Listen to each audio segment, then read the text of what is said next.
Hello students, आज जो है हम लोगों ने टॉपिक डिसाइड किया है क्लास 9th और 10th का टॉपिक है। इसको हम लोग कंबाइंड फेज में पढ़ेंगे। मतलब जो टॉपिक हमने लिया है नंबर सिस्टम, इसमें 9th क्लास और 10th क्लास में जो चैप्टर्स होते हैं, जैसे 9th क्लास में नंबर सिस्टम और 10th क्लास में रियल नंबर होता है, तो वो स्कूल बोर्ड्स वाले जो होते हैं या स्कूल सिलेबस वाले जो होते हैं उन सभी टॉपिक्स को हम लोग कवर करते हुए इसमें NTSC लेवल तक का, RMO और PRMO तक के लेवल तक का जो हम लोग थ्योरी और जो प्रीवियस ईयर के क्वेश्चन होते हैं वो सब डिस्कस करेंगे इस चैप्टर में।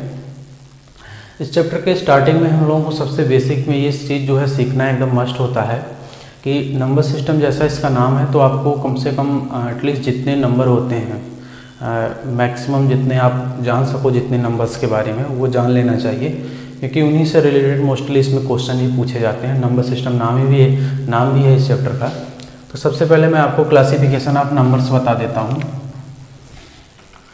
कि नंबर सिस्टम को जब क्लासीफाई किया गया तो उसमें किस कैटेगरी में किस तरह के नंबर को अरेंज किया गया, ये सब सारी बातें मैं आपको बता देता हूँ। सबसे पहले स्टार्टिंग में हम लोग एक कॉम्प्लेक्स नंबर लेते हैं, कॉम्प्लेक्स नंबर। अब ये कॉम्प्लेक्स नंबर क्या होता है?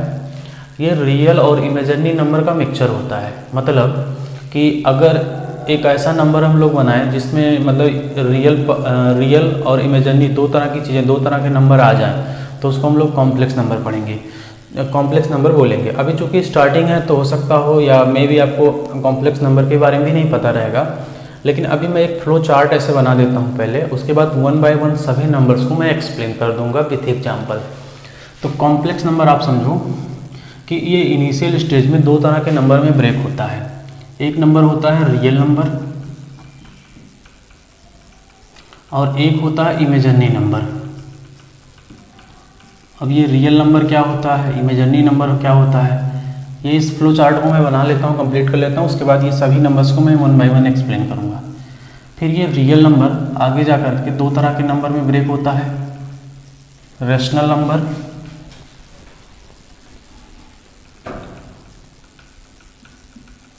और इर्रेशनल नंबर।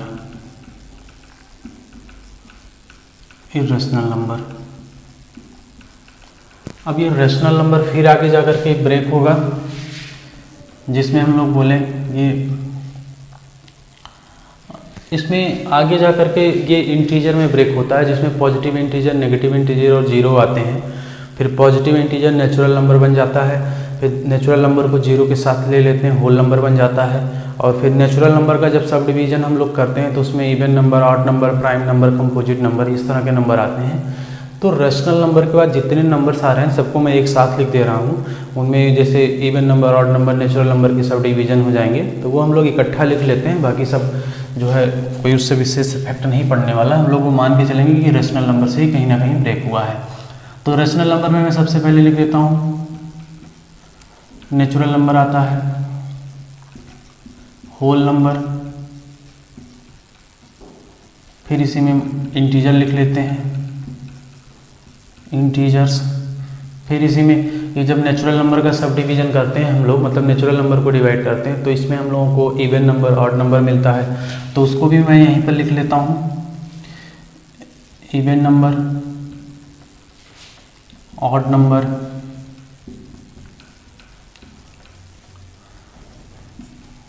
फिर प्राइम नंबर, उसके बाद कंपोजिट नंबर। ये नंबर सिस्टम के अंतर्गत हम लोगों को एटलीस्ट ये जितना नंबर इस फ्लो चार्ट में मैंने बनाया है, एटलीस्ट इतने नंबर्स के बारे में अच्छे से पता होना चाहिए अगर हम लोग नंबर सिस्टम के बारे में पढ़ना चाह रहे हैं तो। अब इसमें होता क्या है कि ये जो फ्लो चार्ट हमने बनाया, इसमें मैंने सबसे पहले आपको क्या बताया कि कॉम्प्लेक्स नंबर हम लोग एक कंप्लीट यूनिवर्सल नंबर बोल सकते हैं इसको लेते हैं, जिसमें मतलब इस पूरे ये जितने नंबर्स आपको यहाँ बोर्ड पर मैंने लिखाया है वो सब इसके अंदर एग्जिस्ट करते हैं। अब कॉम्प्लेक्स नंबर को इनिशियली हम लोग दो पार्ट में डिवाइड किए, रियल नंबर और इमेजिनरी नंबर। तो हम लोग बोल सकते हैं कि complex number is a mixture of real number and imaginary number. फिर ये रियल नंबर आगे जा करके रैशनल नंबर में डिवाइड हुआ, और ये रैशनल नंबर जो है रियल नंबर, रैशनल नंबर और इर्रेशनल नंबर दो तरह के पार्ट में डिवाइड हुआ। फिर ये रैशनल नंबर जा करके मैं फिर से आपको बता देता हूँ कि इंटीजर में डिवाइड होता है, उसमें जैसे पॉजिटिव इंटीजर को नेचुरल नंबर बोल देते हैं, नेगेटिव इंटीजर ऐसे ही रहता है। और फिर इंटीजर में जो जीरो आता है उसको जब नेचुरल नंबर के साथ ले लेते हैं, मतलब natural number along with zero, तब वो होल नंबर का सेट बन जाता है। और फिर जब नेचुरल नंबर का सब डिवीजन करते हैं तो उसमें इवन नंबर ऑड नंबर मिलता है। फिर उसी नेचुरल नंबर को हम लोग एक अलग तरह से, मतलब प्राइम नंबर जो, मतलब ऐसे नेचुरल नंबर जो 1 और खुद से डिविजिबल होते हैं, ऐसे नंबर्स को प्राइम नंबर बोलते हैं। मतलब इस बेसिस पे डिवाइड करते हैं तो फिर वो दो तरह के नंबर में ब्रेक होता है। पहले को प्राइम नंबर बोलते हैं और दूसरे को कंपोजिट नंबर बोलते हैं। तो पहले इन सभी नंबर्स के बारे में हम लोग थोड़ा थोड़ा पढ़ लेते हैं। मैक्सिमम जितना हम लोग मतलब इतना पढ़ लेंगे कि हम लोगों को एग्ज़ाम में कोई दिक्कत ना हो, या कोई क्वेश्चन आ जाए हम लोग सामने तो कम से कम उसमें ऐसा कोई नंबर्स को लेकर के कन्फ्यूजन ना क्रिएट हो। तो सबसे पहले मैं आपको एक्सप्लेन करता हूँ कि कॉम्प्लेक्स नंबर क्या होता है। उसके बाद 1 बाय 1 कॉम्प्लेक्स नंबर किन नंबर्स में ब्रेक हुआ था उन नंबर्स को एक्सप्लेन करेंगे। तो कॉम्प्लेक्स नंबर, तो मैं आपको क्या बोला, mixture of real and imaginary numbers, ठीक, ये होता है कॉम्प्लेक्स नंबर। जैसे अब इसमें ये जो इमेजिनरी नंबर आ रहा है, ये टर्म, इसको आपको समझना एकदम बेहद ही ज़रूरी है। ये आप समझ जाओगे तो फिर कॉम्प्लेक्स नंबर आसानी से समझ जाओगे। इमेजिनरी नंबर कैसे होता है उसके लिए मैं थोड़ा सा एक एग्जांपल आपको समझाता हूँ। जैसे मान लेते हैं कि x² -1 = 0 एक इक्वेशन दिया है और x² + 1 = 0 एक इक्वेशन दिया है। यहाँ जो है इस इक्वेशन को सेटिस्फाई करने वाले x हम लोग रियल नंबर के सेट में से खोजेंगे, रियल नंबर के सेट में से इसको खोजेंगे। अब जैसे मान लेते हैं इसको हम लोग सॉल्व करें तो उधर ले जाएंगे और यहाँ पर दो सोल्यूशन हम लोगों को मिल जाएगा, x = +-1। लेकिन यहाँ जैसे ही हम लोग आएंगे तो यहाँ पर एक समस्या आ जाती है कि हम लोग x खोज रहे हैं रियल नंबर में से और कह रहा है कि उस रियल नंबर का स्क्वायर होगा नेगेटिव क्वांटिटी, मतलब -1 जनरेट हो। तो ऐसा पॉसिबल नहीं होता है, क्योंकि कोई भी रियल नंबर का अगर आप स्क्वायर करोगे तो वो क्वांटिटी जो है या तो 0 आएगी, 0 के केस में अगर 0 होगा तो 0 के केस में 0 आ जाएगा, या फिर अदर देन 0 मीन्स पॉजिटिव या नेगेटिव अगर कोई नंबर रहेगा तो वो जो है उसका स्क्वायर करने पे हमेशा greater than 0 means positive number देगा। तो हुआ क्या, इस तरह के इक्वेशन को सॉल्व करने में एक समस्या आने लगी और इस तरह के फ्रिक्वेंटली ऐसे बहुत सारी इक्वेशंस बनने लगी। जैसे मैं एक एग्जांपल और ले लेता हूँ, x² + x + 1, x² + 2x + 2, इस तरह के इक्वेशन को सॉल्व करने में दिक्कत आने लगी। तो हुआ क्या, यहाँ पर जो है एक नए नंबर को इंट्रोड्यूस कराया गया और उस नंबर को ग्रीक वर्ड का एक लेटर होता आयोटा, इसी के फर्स्ट लेटर को स्मॉल आई से रिप्रेजेंट किया गया और ये स्टैंडर्ड फॉर्म में मतलब स्मॉल आई ही होगा, इसको आप कैपिटल नहीं लिखोगे। और बोला गया कि स्मॉल आई एक नंबर ले लेते हैं हम लोग ऐसे और इसका वैल्यू मान लेते हैं कि √1 का -1 है, मतलब -1 का जो स्क्वायर रूट होता है, -1 का जो स्क्वायर रूट होता है उसी को आयोटा से रिप्रेजेंट कर दिए। अब जैसे ये चीज़ रिप्रेजेंट किए तो फिर इस तरह के इक्वेशन को सॉल्व करना काफ़ी आसान हो गया। तो ये जो x अभी रियल नंबर के सेट में से खोज रहे थे कि रियल नंबर के सेट में से हमको कोई ऐसा x मिले जो इसको सेटिस्फाई करे, तो वो पॉसिबल ही नहीं हुआ। तो हुआ क्या, अब other than the set of real number there exist an imaginary number, set of imaginary number which satisfy this type of equation. तो हुआ क्या कि जब i को हम लोग -1 से रिप्रेजेंट किए तो फिर यहीं से कुछ वैल्यू निकाल लेते हैं हम लोग, i² जैसे -1 हो जाएगा, स्क्वायर कर देंगे दोनों साइड का। अब हुआ क्या, अब ये स्क्वायर आप इधर ले जाओ तो आप देखोगे क्या कि ये √(-1) it is just same as the i, तो ये आंसर इसका आ जाएगा i। अब हुआ क्या कि आप जैसे इसमें रखोगे, जैसे हुआ क्या x² + 1 = 0 आ रहा था, ये मान लेते हैं LHS है, ठीक है। अब x का वैल्यू यहाँ i निकल चुका है तो i जैसे ही हम रखेंगे i² + 1 होगा, i² का वैल्यू -1 + 1 तो ये 0 आ जाएगा जो कि RHS के इक्वल हो जाएगा। तो LHS RHS के इक्वल हो गया किसी पर्टिकुलर x के लिए, तो उसी को बोलते हैं कि x का सोल्यूशन हो गया। बस यहाँ पर यही छोटा सा अंतर आया कि x जो रियल नंबर के सेट में से हम लोग ये सोल्यूशन खोज रहे थे और रियल नंबर में ना मिल करके एक अलग तरह के नंबर का कॉन्सेप्ट दिया गया इमेजिनरी नंबर, उसमें जाकर के मिला। तो आप ऐसे समझ लो कि एक और इक्वेशन मैं ले लेता हूँ आपको अच्छे से समझाने के लिए। जैसे x² = मान लेते हैं +9 होता, तो एक्स स्क्वायर यहाँ जाता -9 के इक्वल, और फिर एक्स जो है यहाँ हो जाता अंडर रूट के अंदर -9। अब ध्यान रहे इसको करने के लिए आप ऐसे एक स्टेप और कर लो, और इसको जो है 2 पार्ट में आप ब्रेक कर लो, ठीक है। इस अंडर रूट 9 का जो वैल्यू आएगा स्क्वायर रूट +-3 आ जाएगा, और नेगेटिव स्क्वायर रूट -1 का जो मतलब स्क्वायर रूट है आप उसको जान ही रहे हो, आई के इक्वल हो गया। तो यहाँ से इस तरह के इक्वेशन का 2 सॉल्यूशन फिर से आ गया, एक आ गया -3i और एक आ गया +3i। तो आप ऐसे समझ लो कि कोई भी रियल नंबर है, अगर उसमें i एज अ कोफिशिएंट या मल्टीपल या इस फॉर्मेट में लिख दिया जाता है रियल नंबर के पास i लगा करके, तो वो एक इमेजिनरी नंबर को रिप्रेजेंट करने लगता है। और आप चूँकि इमेजिनरी नंबर आप सीख गए कि इमेजिनरी नंबर क्या होता है, like 3i -4i, i√2, 3/7i, इस तरह के जो नंबर होते हैं इन्हीं को इमेजिनरी नंबर बोलते हैं, जिसमें i एज अ कोफिशिएंट या मल्टीपल आ जाता है। अब मैंने बोला कॉम्प्लेक्स नंबर के केस में कि mixture of real and imaginary numbers, ठीक है। रियल नंबर आपको पहले से पता होता है कि रियल नंबर तो पूरा सेट ही होता है, क्लास 7 से हम लोग पढ़ते हुए आते हैं। तो हुआ क्या कि एक कॉम्प्लेक्स नंबर को जब लिखना हुआ तो ये रियल नंबर लिए, और connecting sign that is either plus or minus, इसके थ्रू कोई जो है हम लोग इमेजिनरी नंबर ऐड कर दिए, तो ये बन गया एक कॉम्प्लेक्स नंबर, ठीक है, जिसमें ये पार्ट रियल है और ये पार्ट इमेजिनरी, मतलब रियल और इमेजिनरी नंबर्स का ये मिक्सचर हो गया।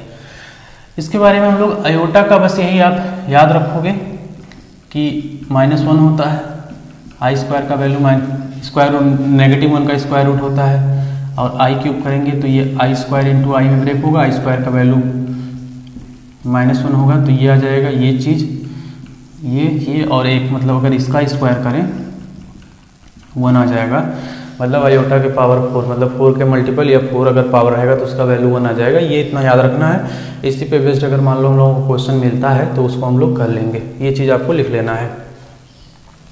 तो कॉम्प्लेक्स नंबर मैंने एक्सप्लेन कर दिया कि कॉम्प्लेक्स नंबर जो होता है वो रियल और इमेजिनरी नंबर्स का मिक्सचर होता है। अगर एक इसका स्टैंडर्ड जो है हम लोग डेफिनेशन या रिप्रेजेंटेशन करें तो आप ऐसे समझ सकते हो कि mixture of real and imaginary number is known as complex number. Example लेते हैं, कॉम्प्लेक्स नंबर को यूजुअली हम लोग जेड से रिप्रेजेंट करते हैं।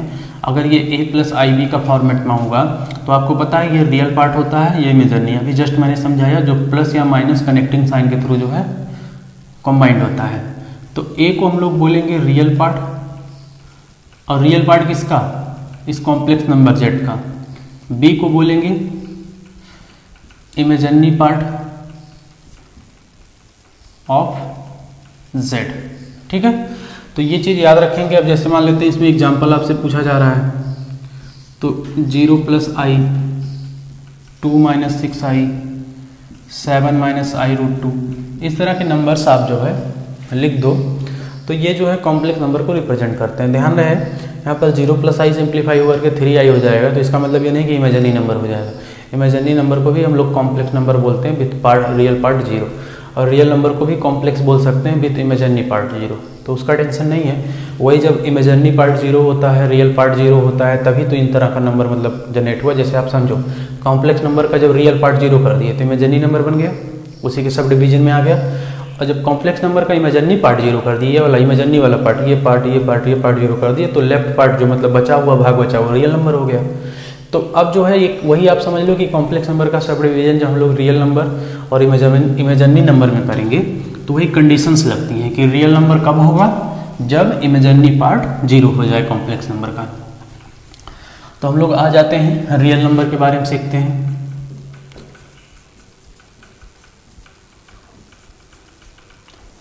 तो आपको रियल नंबर के बारे में क्या सीखना है कि आप यहाँ अगर ध्यान देना कि रियल नंबर को मैंने डिवाइड किया था रेशनल और इरेशनल। इसके पहले भी जस्ट मैंने जो लिखा था रेशनल और इरेशनल में डिवाइड किया था। तो इसको हम लोग बोल सकते हैं कि ये जो होता है मिक्सचर ऑफ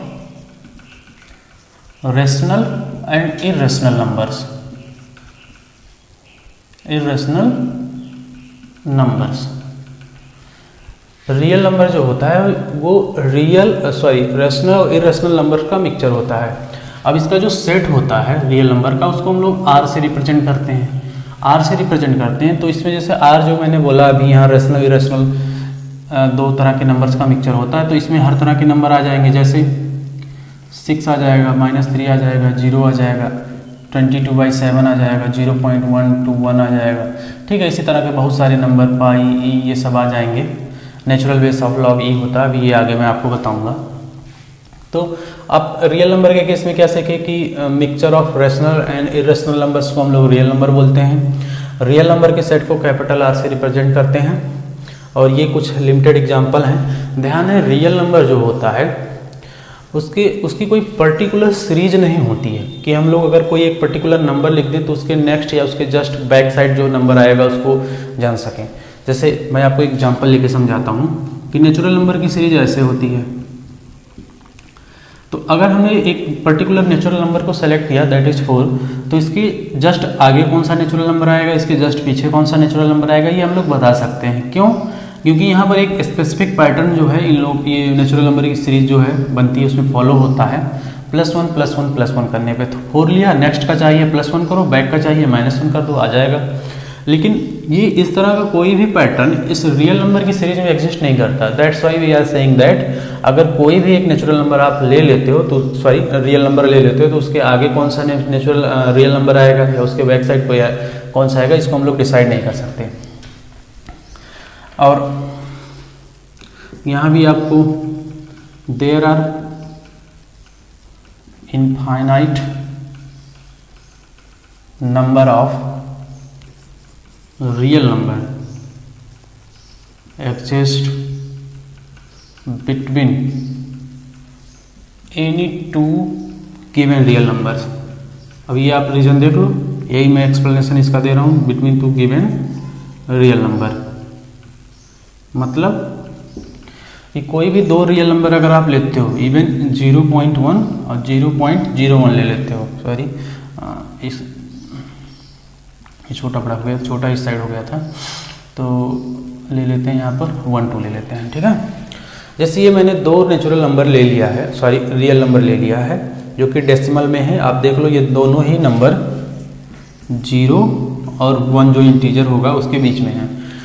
अब इन दोनों ही नंबर ये काफ़ी क्लोज दिख रहे हैं, वैसे ये 0.10 के आसपास है, ये 0.12 के आसपास है। ठीक है, तो इस बीच में भी हज़ारों की संख्या में, लाखों की संख्या में रियल नंबर आ जाएंगे। तो अब उन हज़ारों लाखों में से कौन सा आपसे पूछा जा रहा है, आप कैसे डिसाइड कर पाओगे कि इसके आगे जस्ट कौन सा आ रहा है? तो ये मुश्किल होता है, उसका यही रीज़न होता है कि कोई स्पेसिफिक पैटर्न नहीं फॉलो करता है। इस नाते हम लोग नेक्स्ट या जो प्रीवियस नेचुरल रियल नंबर आएगा किसी गिवन रियल नंबर के रिस्पेक्ट में, वो हम लोग डिटरमाइन नहीं कर सकते। तो ये स्टेटमेंट भी आपको याद रखना है कि 2 गिवन रियल नंबर के बीच में infinite number of real number exist करते हैं। इस पे हम लोग जो है एक क्वेश्चन लेते हैं रियल नंबर के सेट पे। ये हमने एक क्वेश्चन लिया है, इसमें ये बोला जा रहा है कि ए और बी रियल नंबर है सच दैट उनका स्क्वायर का सम जो है 1 के इक्वल है। Then find value of the expression, इस एक्सप्रेशन का वैल्यू बताना है। तो इस तरह के जो क्वेश्चंस पूछे जाते हैं वो टोटली अरेंजमेंट बेस्ड होते हैं। जैसे ये टर्म्स हैं, इनको आप ऐसे अरेंज करो कि a² + b² का जो है यहाँ टर्म या एक्सप्रेशन जनरेट हो, फिर उसका वैल्यू 1 1 पुट करते जाएंगे तो ये एक्सप्रेशन अपने आप सिंप्लीफाई करके कोई ना कोई वैल्यू ला करके दे देगा। यूजुअली इस तरह के जो क्वेश्चन होते हैं उनका न्यूमेरिक आंसर ही आता है। तो यहाँ पर हम लोग कुछ तरीका अपनाते हैं, जैसे एक चीज़ आपको ध्यान रखना है कि इस तरह के जो क्वेश्चन होंगे, जिस एक्सप्रेशन का वैल्यू दिया रहता है, हम लोगों का पूरा अप्रोच यही होता है कि इस एक्सप्रेशन में ये चीज़ जनरेट हो a² + b², तभी उसका वैल्यू 1 रख पाएंगे। तो 3a⁴ दिया, ये 5 टाइम्स है, तो इसमें से 3 टाइम्स a² b² मैं इसके पास ले आता हूँ, और 2b⁴ है, जो 2 टाइम्स बच रहा है उसको यहीं पर रहने देते हैं, 2a² b² और प्लस का b²। अब आप अगर इसमें देखो तो ये कॉमन हो रहा है 3a², तो यहाँ बचा a² और 3a² पूरा का पूरा चला गया, तो ये हुआ b², और यहाँ पर 2 टाइम्स b² कॉमन हो रहा है, तो b² + a² हुआ, ये b² हुआ। ठीक, अब एक चीज़ ध्यान देना है, इसका वैल्यू 1 हो जाएगा, इसका वैल्यू भी 1 हो जाएगा, तो ये 3a² × 1, ये 1 यहीं से हुआ जो एक्सप्रेशन का वैल्यू दिया गया था, 2b² + 1 + b²। अब आप देखो एक चीज़, 2b², ये 2b² होगा प्लस का एक और b², तो 3b² हो गया। अब 3 आप यहाँ से कॉमन करो अगेन, तो a² + b² बनेगा और इसकी वैल्यू 1 दी गई है, तो ये पूरे एक्सप्रेशन का वैल्यू जो है 3 आ गया।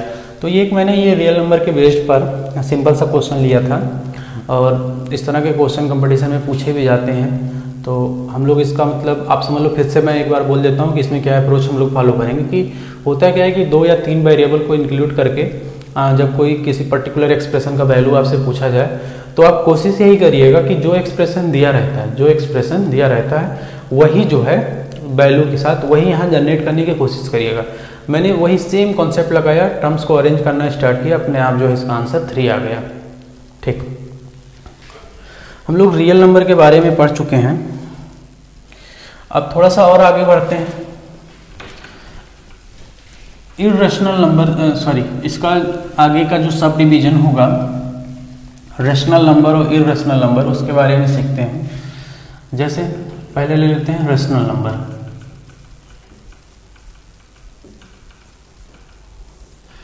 तो रेशनल नंबर का एक स्टैंडर्ड डेफिनेशन क्या होता है कि ऐसे नंबर्स ऐसे रियल नंबर्स जो p/q के फॉर्म में अरेंज किए जा सकें, जहां p और q को प्राइम होने चाहिए और q जो है नॉट इक्वल टू 0 हो, मतलब जो फ्रैक्शन बनेगा उसका डिनोमिनेटर 0 ना हो, तो ऐसे नंबर्स को हम लोग रेशनल नंबर बोलते हैं। जैसे नंबर या रियल लगा देंगे यहाँ पर, रियल नंबर जो p/q के फॉर्म में हो, ठीक है, और यहाँ पर p और q जो है ये को प्राइम हो, और ठीक है ये स्मॉल है, और q जो डिनोमिनेटर बनेगा इस फ्रैक्शन का वो 0 ना हो, तो ऐसे नंबर्स को हम लोग रेशनल नंबर बोलते हैं। एक एग्जांपल नहीं, मतलब और एग्जांपल जैसे 1/2 हो गया, 6/1 हो गया, 0 भी एक रेशनल नंबर होता है विद डिनोमिनेटर 1, ये हो गया 22/7 हो गया, 6/ कुछ भी ले लेते हैं हम लोग, 11/13 हो गया। ये जितने भी मतलब p/q के मतलब इंटीजर बाई इंटीजर के फॉर्मेट में जो भी नंबर आते हैं उनको हम लोग रेशनल नंबर बोलते हैं। ये बात हम लोगों को याद रखना है एकदम।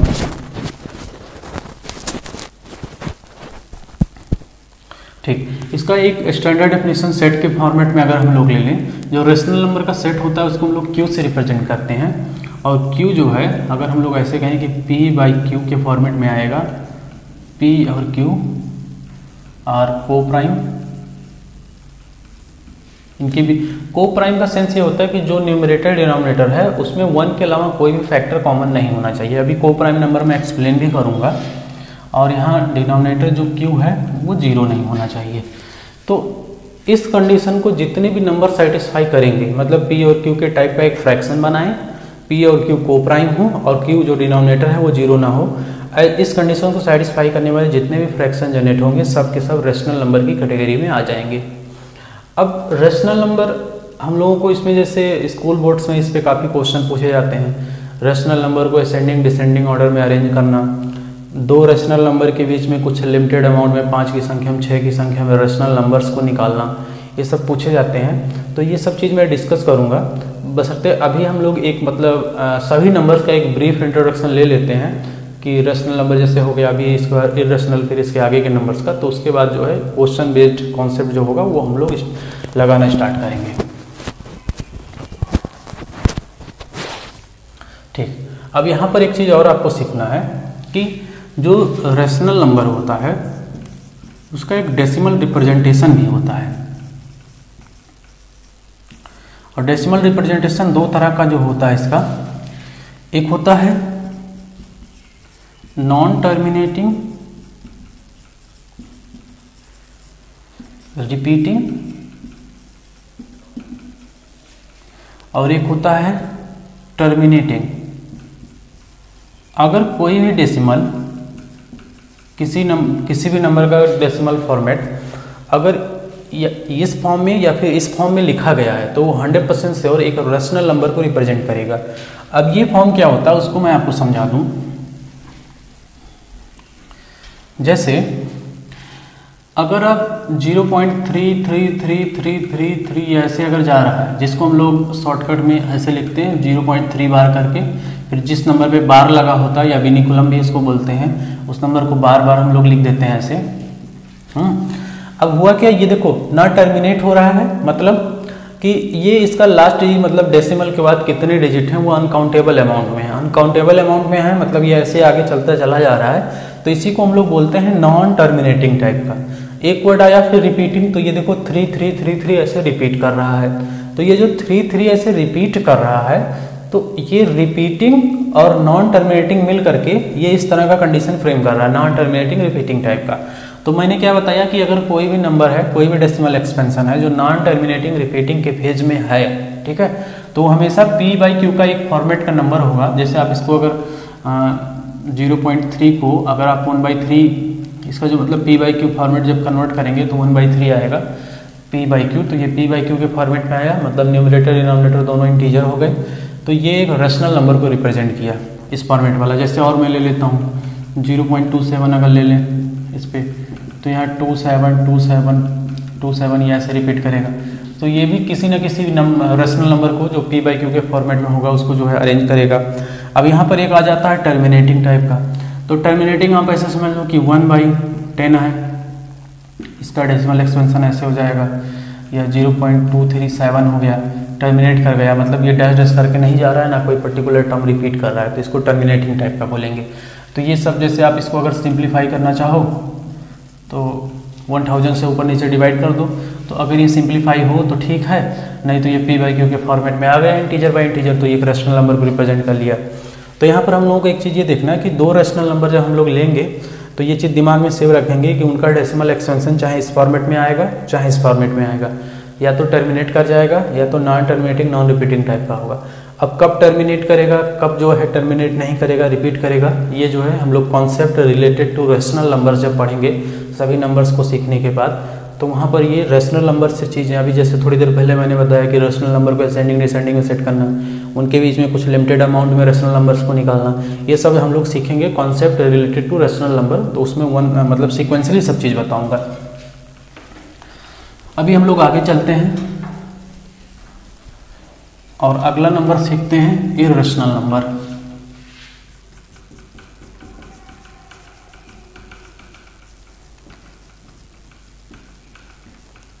इर्रेशनल नंबर, जो इर्रेशनल नंबर सेट होता है उसको q⁻c या qc से हम लोग रिप्रेजेंट करते हैं।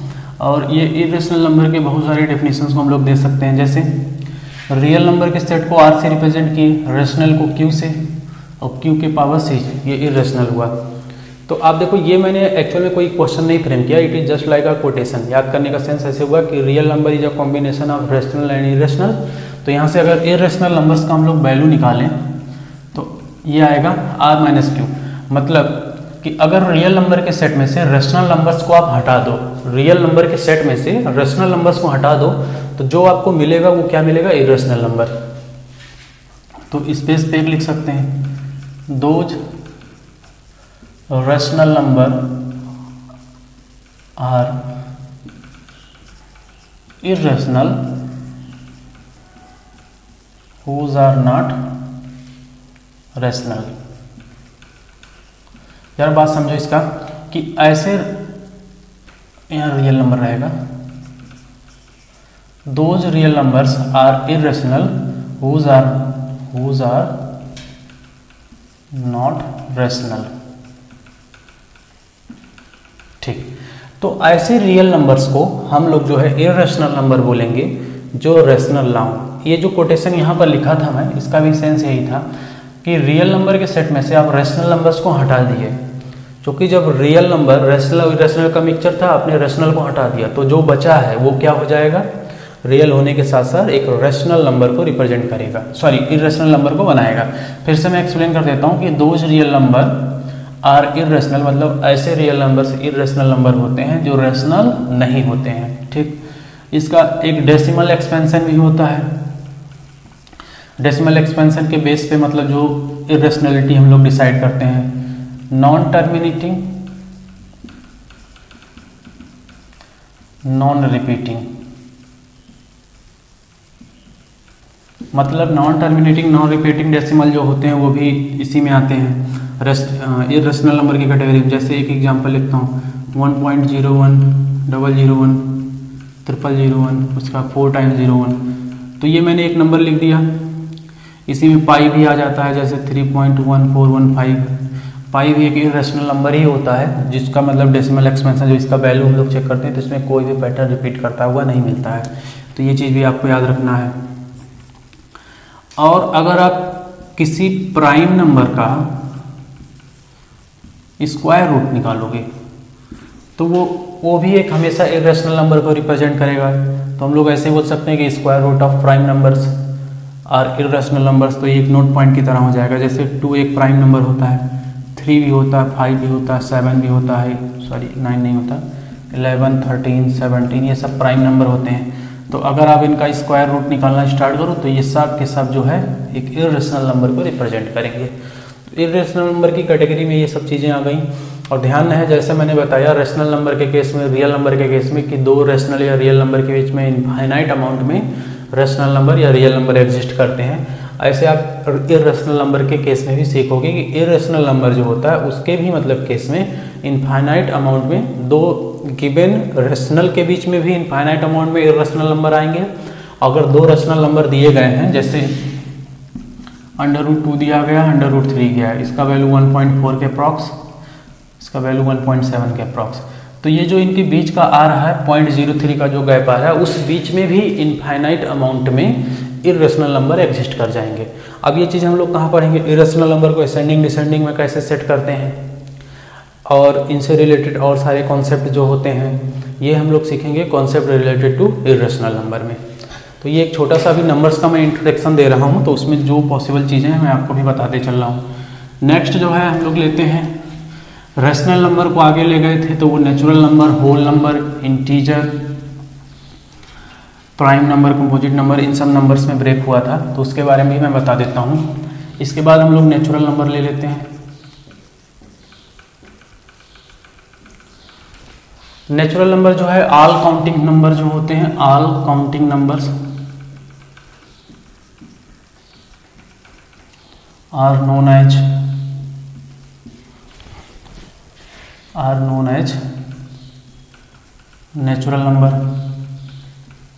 जो नेचुरल नंबर का सेट होता है उसको हम लोग कैपिटल N से रिप्रेजेंट करते हैं।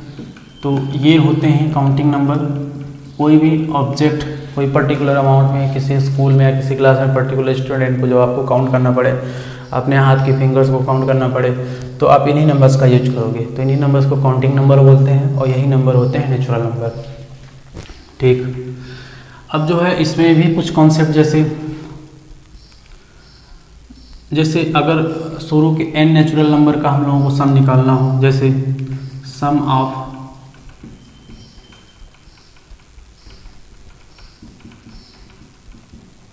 फर्स्ट n नेचुरल नंबर, ये क्या होता है? मतलब कि 1 + 2 + 3 + 4 अगर ऐसे ऐसे n तक गया तो इसका वैल्यू क्या आएगा? तो इसका वैल्यू आपको ये याद होना चाहिए। अगर आप एक कंपटीशन का पेपर देने जा रहे हो NTSC का, RMO ओलंपियाड का, ठीक है, तो आपको एटलीस्ट ये चीज़ तो याद होनी चाहिए। इसका एक शॉर्टकट होता है सिग्मा के फॉर्मेट में। सिग्मा भी मैं आपको आगे बताऊंगा कि सिग्मा कैसे मतलब इस चीज़ को करते हैं। ये सिग्मा आप अभी जान लो कि समेशन जो से मतलब एक पर्टिकुलर पैटर्न में हो, एक समेशन के फॉर्म में, उनके लिए यूज किया जाता है। दूसरा, ऐसे sum of square of first n natural numbers, मतलब शुरू के जो n नेचुरल नंबर होते हैं उनके स्क्वायर का सम क्या होता है, लाइक दिस। ये छोटी छोटी बातें होती हैं, अगर ये फार्मूले आपको याद रहेंगे तो इससे अगर ये कहीं पर्टिकुलर किसी क्वेश्चन में यूज हुआ, डायरेक्ट इसमें वैसे क्वेश्चन नहीं पूछा जाता, लेकिन ये किसी पर्टिकुलर क्वेश्चन के अंदर आ जाता है ये कॉन्सेप्ट। तो अगर ये कॉन्सेप्ट यूज होता है तो वहाँ से आपका स्पीड बढ़ जाएगा, मतलब आप टाइम बचा ले जाओगे, कहने का मतलब। इसको हम लोग सिग्मा n स्क्वायर से भी रिप्रेजेंट करते हैं, 1/6 n + 1 n + 2n + 1। ऐसे इसी फॉर्मेट में आता है sum of cube of first n natural numbers ये क्या होता है, थोड़ा सा यहाँ जगह कम पड़ रहा है, लिख देता हूँ, अच्छा मैं दिख रहा होगा।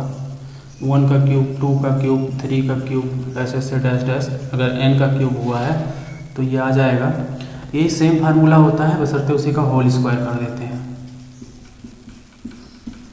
तो आपको ये एकदम एग्जैक्ट फार्मूला याद होना चाहिए, मतलब क्वेश्चन आए तो विद इन अ सेकेंड आप ये फार्मूला लिख ले जाओ, इतनी प्रैक्टिस होनी चाहिए। बाकी इस पर मैं अभी क्वेश्चन ही